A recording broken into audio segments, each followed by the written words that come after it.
What's up guys, Balmont here. So St. Diffidence Hotel has just dropped and it's being very well received, so I thought to myself, hey, why don't we revisit one of its main sources of inspiration? Yes, I'm talking about Resident Evil 7. So let's get going because I have a lot to tell you about this hot mess. Let's hit it.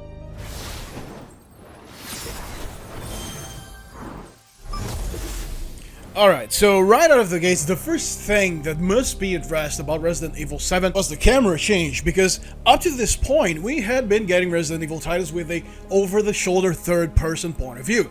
But, back then, first-person horror games were beginning to pick up a lot of traction, so Capcom decided to jump on this, both to appeal to more modern audiences in a way, and second, to distance itself as hard and as much as it could from the cluster F that was Resident Evil 6. Which is a title I happen to like. And by the way, would you actually like to see a video about it? Let me know in the comments. Now, the first-person perspective isn't exactly the problem. The problem is what Capcom decided to do with the story, because you see, in this game, we are introduced to a new leading character. Ethan Winters is looking for his wife Mia, which I'll discuss at length later on in this video. And one of this game's biggest flaws is Ethan Winters himself. Now listen, I'm not going to talk about the fact that he is one big pussy, because after all, he's just a civilian. But the main problem about it is that whenever he interacts with someone else, when he finds Mia for the very first time, his reaction is like that of a very shitty AI who's trying to pass for a human being but failing. Really, the guy sounds like he's just cold reading his script. Now, I don't know if that was a decision made by the director or if it was something that came from the voice actor itself, but the issue still stands, The delivery was very, very weak, and that made it very hard to actually connect with Ethan Winters. Now, I understand that this was actually a deliberate choice. They wanted to make a regular guy. They wanted to fit a regular guy into the franchise. But even so, his reactions, they sound way off. Take his first meeting with Mia after 3 years that she has been missing. He sounds like Mia forgot to bring him a donut after she left for grocery shopping, not as if she had just been missing for 3 fucking years and he'd found her in an underground cell. And this weak delivery permeates pretty much the entire game. Just take the sections where you are actually fighting off Mia. You'd be screaming, "Stop, please, God, what's happened to you? Let it go, stop, don't do this." But no, he's just like, "Okay, let's do this, motherfucker. You're attacking your fucking wife. She's coming at you hot after 3 years of going AWOL, and that's your reaction?" But you see, the problems, they don't really stop there. The first portion of the game, where you play inside the Baker residence, which is actually what 99.9% of the people are gonna remember about Resident Evil 7, simply doesn't feel like a Resident Evil title. There's little to nothing that connects it to the main franchise. Now, if this had been a spin-off title, then okay. And I actually happen to like the concept of spin-offs because it gives writers more freedom to explore certain ideas of a franchise, certain events, certain terms, maybe it was just a very quick message in a dialogue, but there's something good that could come out of it if the writers are very good.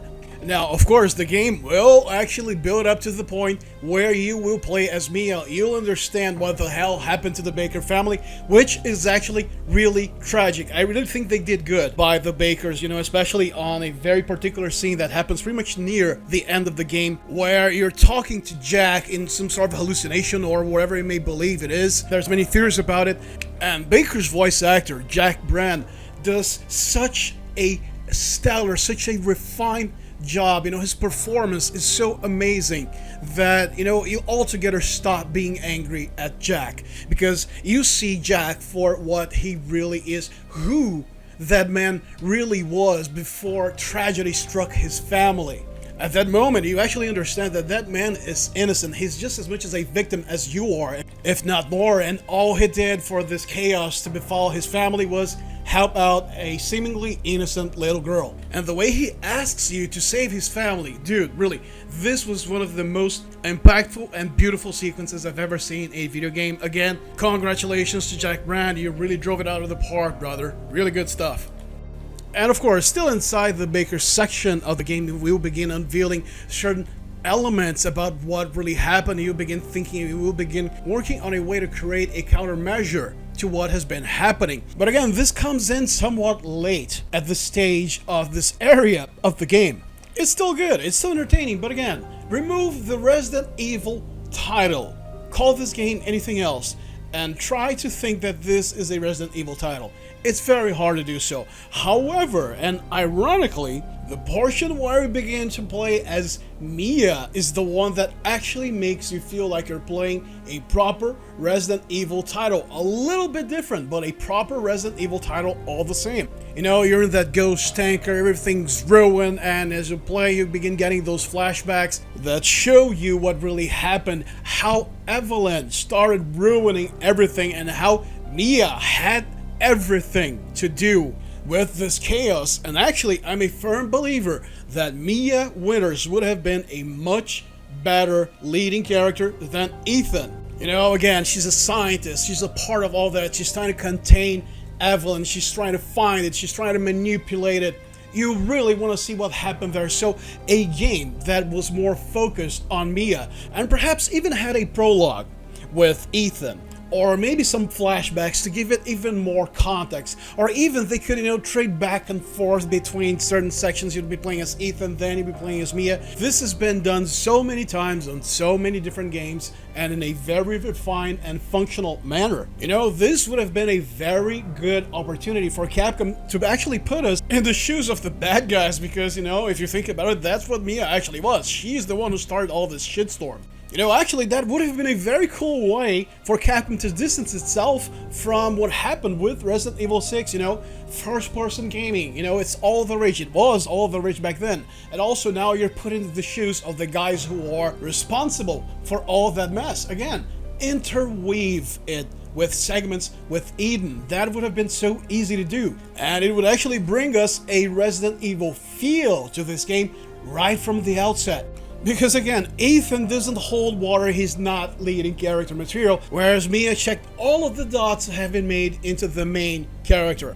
And you know, Ethan could still have been the character you'd play as at the end of the game. Again, this type of switch in storytelling has been done many times and very effectively.